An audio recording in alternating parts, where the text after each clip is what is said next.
So I'm gonna say certain things right now and you guys are gonna repeat after me, right? I'm sorry guys who wanna shoot videos, I don't have time to stand. So here's what I'm gonna say. I'm gonna say these things and then you guys repeat after me, right? Say I am.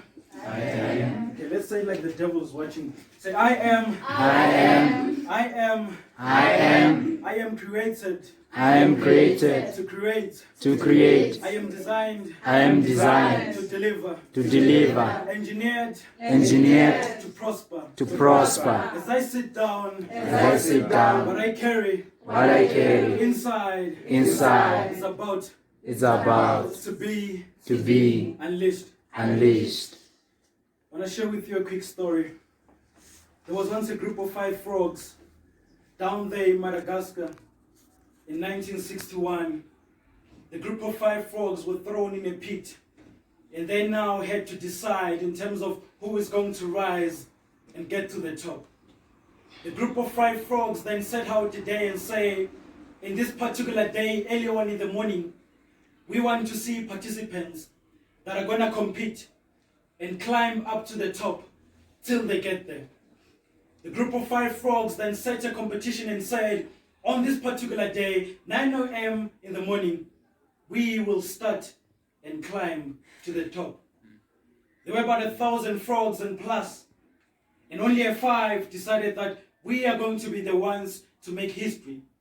Something that has never been done in the clan of frogs. Because remember, frogs can only jump so high, they can only climb so high. But this group of 5 frogs then said, in this particular day and morning, we want to see ourselves rise to the top.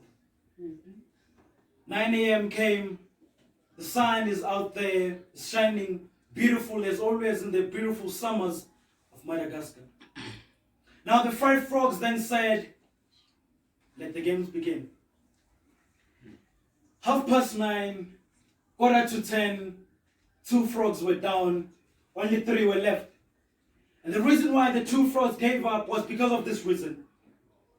They had those down there saying, what are you trying to do? This has never happened in our entire history. No frogs has ever climbed so high. Look at your skins. Now there the skins have been failing off. They were not the most beautiful creatures ever created. The 2 frogs could not take it anymore. But the 3 kept on going. It's 10 a.m., 15 past 10, until 10:30, where the other 2 also came down. But there was only 1 frog. It kept on going. It kept on going. And as the other 4 were now down there having joined the pack, and everyone was now normal, and everyone was now upright themselves and said, we do not have that much potential to really see ourselves at the top. What were we trying to do? Who are we to even begin with? To think we can climb all the way to the top. 12 a.m. midday. The sun is right here. The 1 frog is at the top. And he looked down and saw the other pack down there. And so now everybody looks at it and they think, wow, he did it. Now the friends down there were asking themselves, how did he then get to the top when the majority of us had already given up? When the majority of us had already laughed? When the majority of us never believed it? Then the frog down there said, no, because when you guys were saying all these things, my friend was deaf. So all the noise that you guys said, all the laughter, all the nesses, all of that you guys said, not believing, he could not hear it. This speaks to all of us today in terms of we coming from places and homes and families brought up by people that have never reached their fullest potential. Our parents were never born in an era in which dreams became a reality. That is why when we tell them our dreams, it becomes fear to them. And so their fear becomes our reality, and so failure becomes a norm. That whenever I try to reach anything, whether I want to see myself at the top, doing things that are far beyond me, the norm down there says, it has never been done. Who am I to do it with my skin paling off when I am too dark, I am too short, I am too pale, I am too dark? Who am I to really see that I can climb to the top? Here's something you never know or you never heard about Joseph. When Joseph was thrown in the pit, you know the story about him, his brothers fabricating all of that. But also Joseph, in the pit that he was, Joseph was in the highway of his destiny. Because the people that picked up Joseph were right there in that path. And Joseph was placed in position. So his way to the top and to the crown was through the pit and the mud. But he was positioned and he was put in the right place. Believe you me, you are placed in the right place. And the work and the journey that you need to walk towards your destiny is exactly where you are today. Surrounded by those who don't believe, surrounded by those who don't think it is possible to happen. But now let me give you the plus side. What then happens when I leave the pack? Because now you're at the top and now we see you at the top. The majority of our own people of color that have reached the top, when they get up there, we need to see necklaces, we need to see cars, we need to see their Instagram posts, we need to see all these things. Why? Because it has never been done before. So they are trying as much to affiliate themselves, to feel indeed I have made it to the top. That is why our success is temporary and our success can be bought. Because the success that we know and the success we're fighting for is material. It is not the success that is said to sustain us. It is the success that is said to shame and name our fellow black brothers and sisters in their own communities. And so when you decide to walk out of the pack, and when you decide from today, not from any moment, from this time, to say, I want to be a different frog, ugly as I am. Why? Because who am I has already been placed inside of me. When William was speaking about the education that we have in, there's a verse in Corinthians chapter 2, 1 Corinthians chapter 2, he speaks of wisdom not of the world, wisdom from heaven to the world. That is why you and I have failed, because we have been taught to become things we were never born to be in the first place. That's so through us trying to discover who we are, they already set how far we can go and how great we can be. And that is the biggest problem we are having. And I want to tell you this. Stop looking for what you were born to do. Stop searching for it. It's already inside of you. Your future is God's past. Because when God created you, He already finished you. That's why it is only Him who knows when you are going to die. So when you were born, you are not here to start things that have never been started before. You are here to complete things that are already set for you.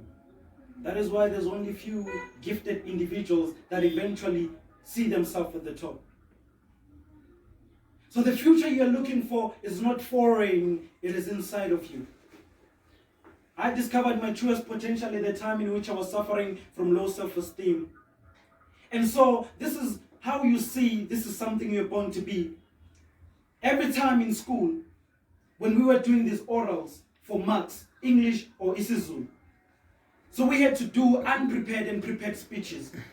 And what would happen with me is I was very short and I was very shy. And what would happen when we are given those tasks to do, I would never prepare my talks.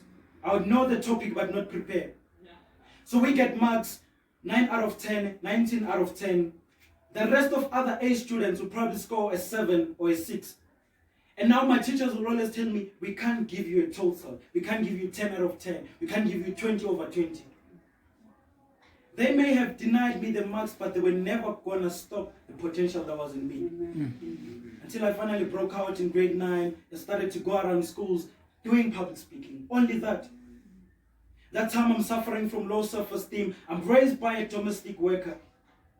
The only thing true as success to her is if I get a 9-to-5 job.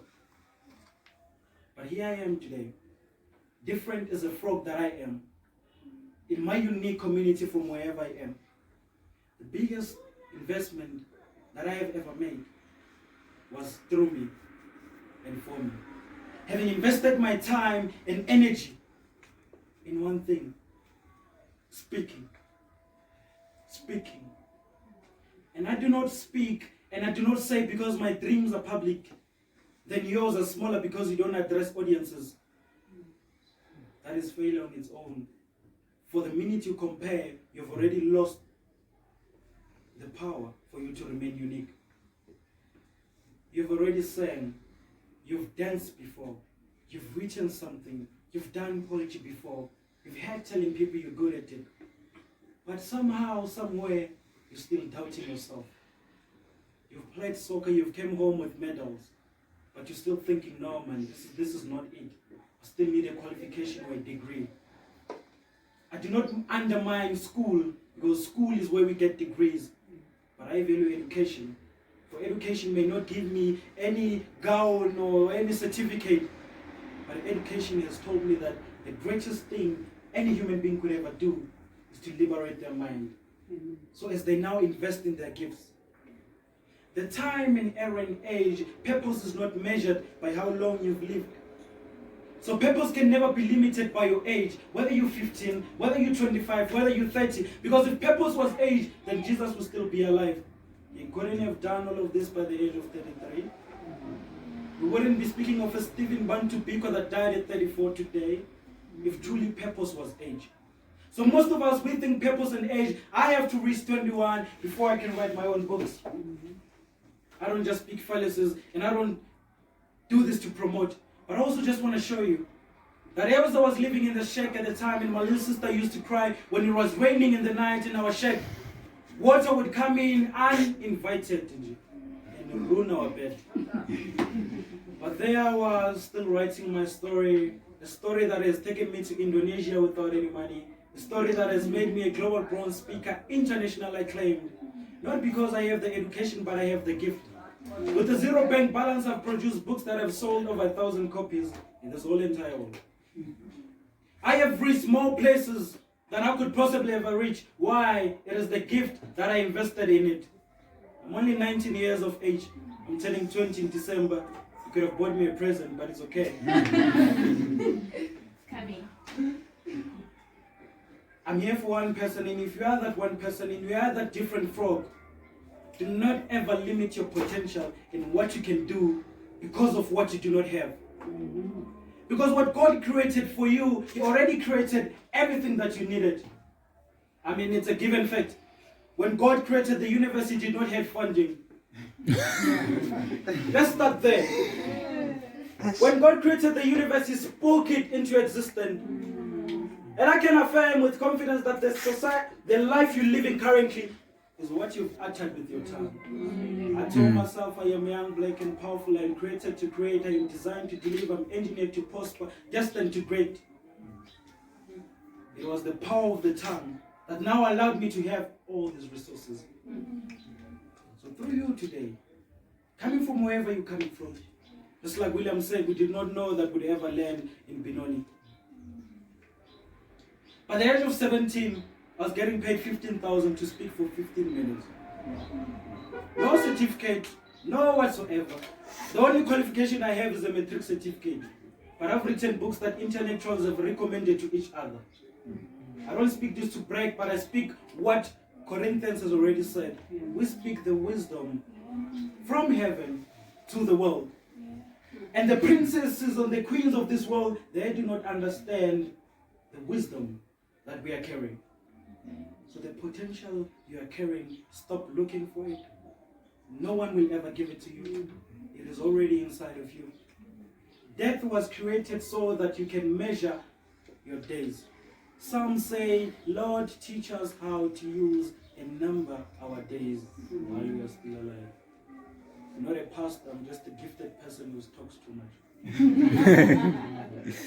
But I hope one thing, because I'm sure my time is exhausted, that the frogs that are here, the frog actually that was listening, the frog that has seen itself to the top, do you expect them to laugh?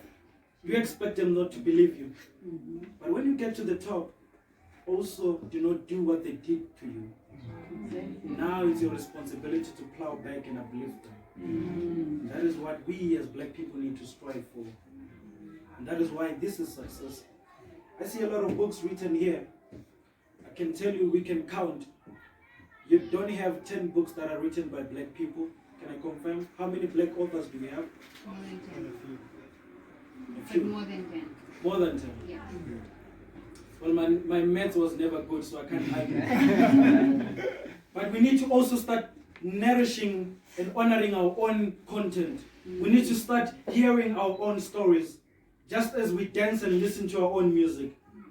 We need to now read our own books and chew our own stories that are speaking to us and speaking to our needs.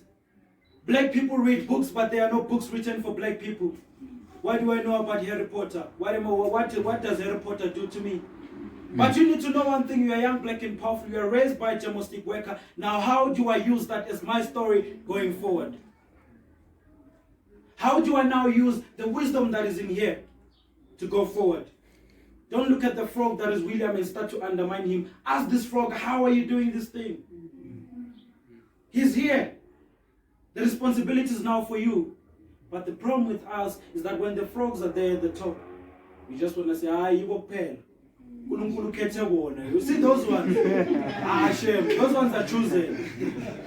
Because why? Our mindset has been conditioned that success is only for a certain ethnic group and only a certain tribe. Fusitembe says when you succeed, you don't need enemies. Your own people will show you. It's okay. Thank you very much.